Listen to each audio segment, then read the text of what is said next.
Right, okay guys, welcome to another look at video. Now, I know I've done a video about this machine before, but it was a long time ago and I really think I need to do the machine justice. This is the Vectrex. Now, if you're a regular visitor to my channel, you've probably heard me bang on about this machine on a number of occasions. I mean, one of the questions I get asked quite a lot in the Friday Waffle is, what is your favourite system? You know, what one would you keep if there was a fire? What one would you rescue? And every time I always say the Vectrex.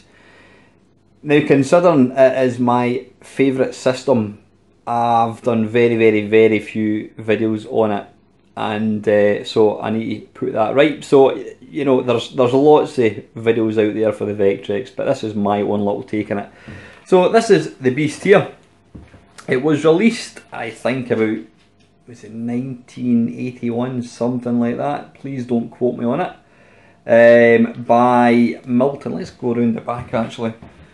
It was released by Milton Bradley, certainly in the UK. Where does it say Milton Bradley? But there we go. Yeah, Milton Bradley.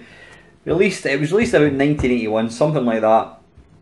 Now, unfortunately, when it was released, it was just before the video game crash that took place in the United States. People talk about it being a world video game crash. That wasn't the case. In the UK, we never really saw it, because Atari, although people had Atari 2600s, we all had our Spectrums and our VIC-20s, and you know, we were more computer rather than console. So the video game crash of the US never really affected us. But unfortunately, this was a victim, along with like the ColecoVision as well. And because of that, I think there was only something like 23 games were ever actually released for it.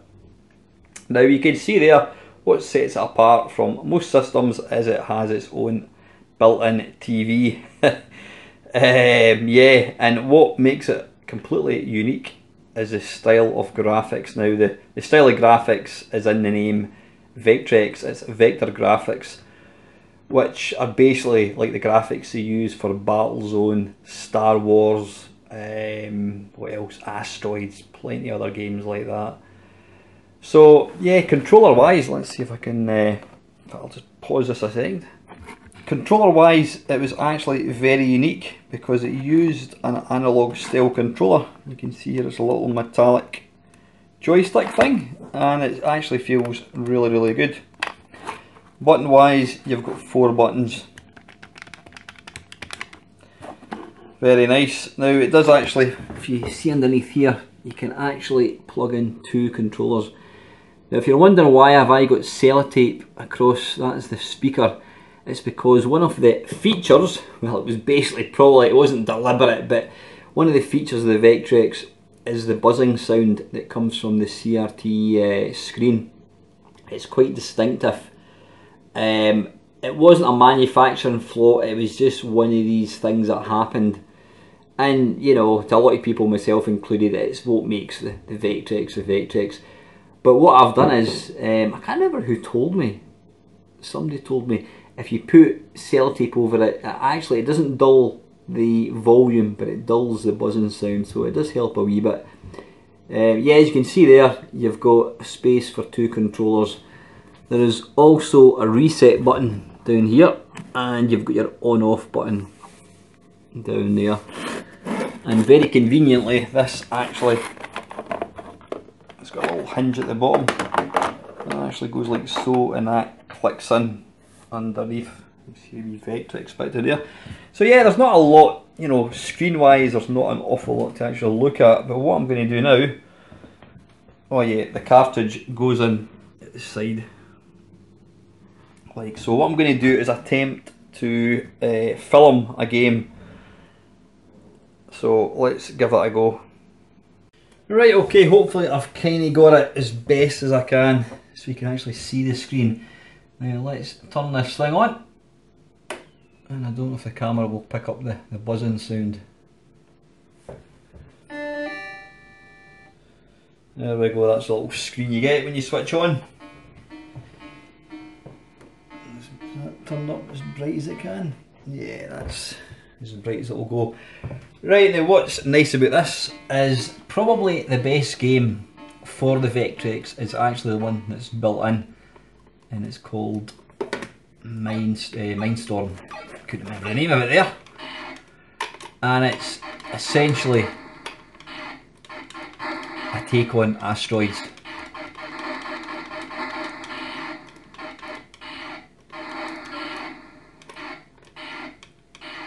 And it's a really, really good one at that. Ah, bugger.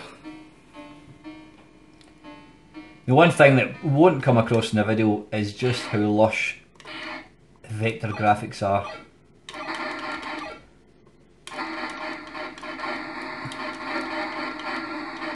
And that's what really makes this console such a desirable console, because it's completely unique. There is no other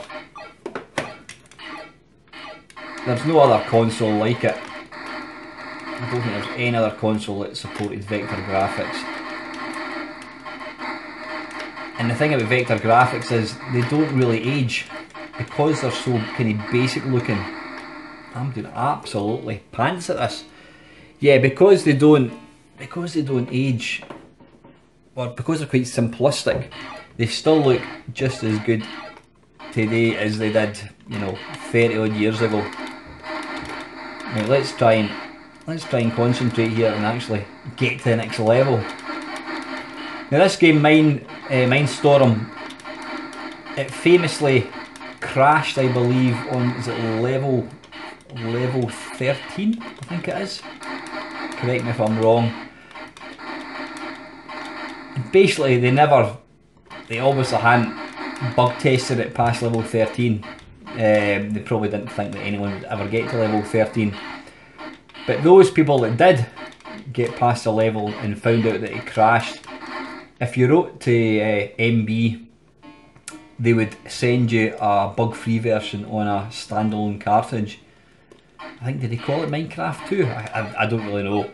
But basically that cartridge, not many people actually did that, and because of that there are not many of the bug-free mine cartridges, damn it, in existence, and because of that they do go for quite a bit of cash.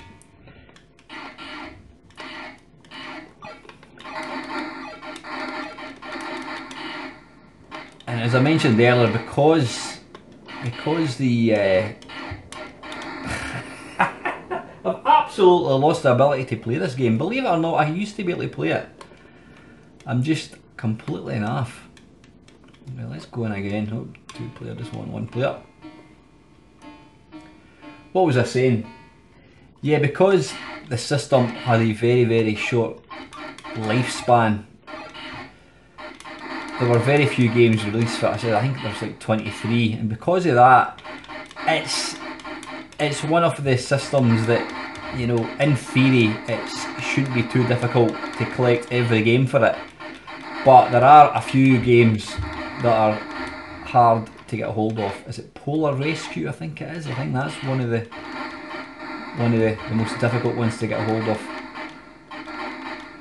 And unfortunately now, like a lot of retro stuff, the prices for Vectrexes has really gone up a lot. I mean, I've actually got 2 of these things. I've got one in a loft, believe it or not.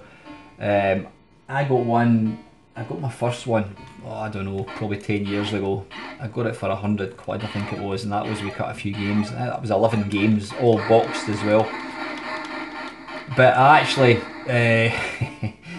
actually saw somebody on Gumtree was selling a boxed Vectrex, and I was actually going down, it was in Blackpool, no, it was in York, and I was actually going down to the play event. So I asked them if I could pop into York first to pick it up, and that's what I did, and I got it for, it was something like 70 quid. 70 quid, and I think there was about 8 games. Now even games, they go for about, dear me, they go for about, I don't know, 20, 30, 40 quid, depending on what game it is. So they're expensive, and the price of a Vectrex has steadily risen as well. Right, come on, let's try and actually... Right, I'm going to have one more go once this game ends. I'll have one more game.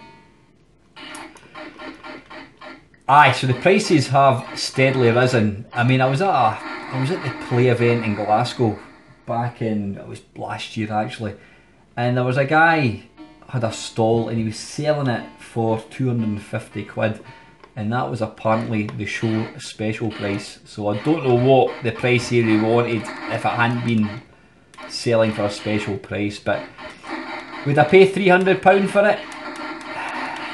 It's a tough call. It's a tough call. I mean, how can you put a price on these things?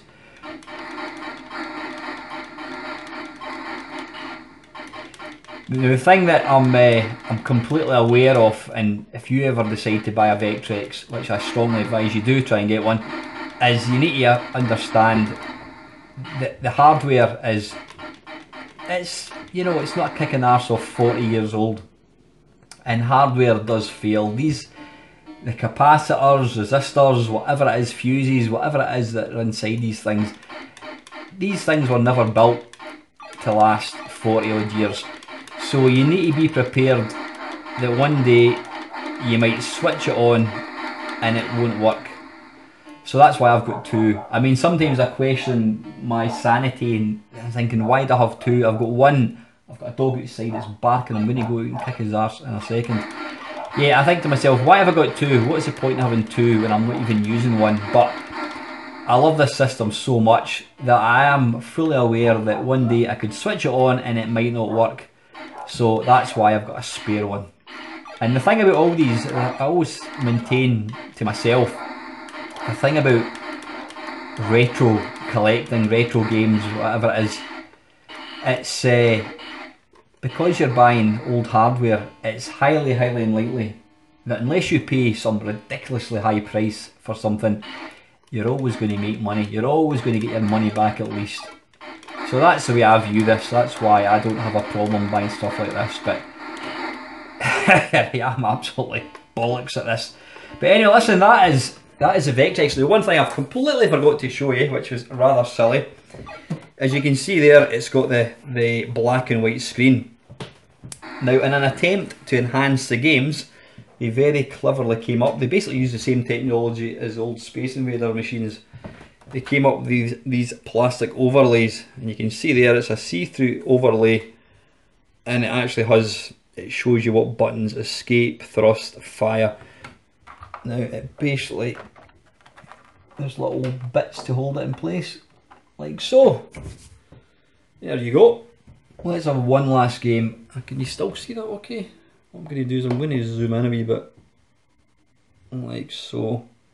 Yeah, you're getting a bit of reflection, but you know what, who cares? In fact, you're actually getting reflection off the tripod. Right, one more go. 1982, I was right. I was right. It's not very often I am correct with these things.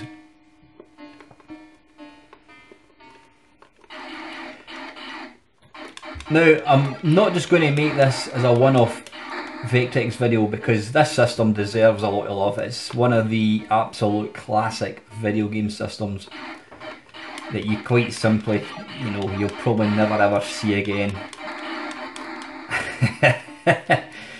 What I'm going to do is, I'm not going to say one a week, but I'm certainly going to, maybe at least once a month. I've got how many games? I've got about 15 boxed Vectrex games. I'm going to do a sort of a little overview of it, let you see the box art, the screen overlay, let you see the game getting played, because it's a wonderful system. And I've also got quite a few homebrew games as well. There's a really nice homebrew scene that's even now you can buy new games for it. So I'm going to let you see them. Now what I'm going to do is, if you want to know more about the Vectrex, I'm going to point you in the direction of the person that probably knows more about Vectrexes than anybody, and it is my mate Roland, Vectrex Rolly. He has an absolutely fantastic YouTube channel dedicated to everything Vectrex. Like I say, what he doesn't know about the Vectrex really isn't worth knowing. He also features stuff like the Virtual Boy as well, but go and check Roland's channel out. He's got a lot of different homebrew games for the Vectrex. He's so passionate about the system, and his actual videos they're hilarious. He puts a lot of comedy into them as well. He's such a nice guy. He's got a cracking channel, so please go and check him out. I mean, he's far bigger wise, you know, channel wise than myself, but you know, if you want to see a good Vectrex channel, then go and watch his one. So I will put the link down below, and I'll end this video once I die, which shouldn't be very long.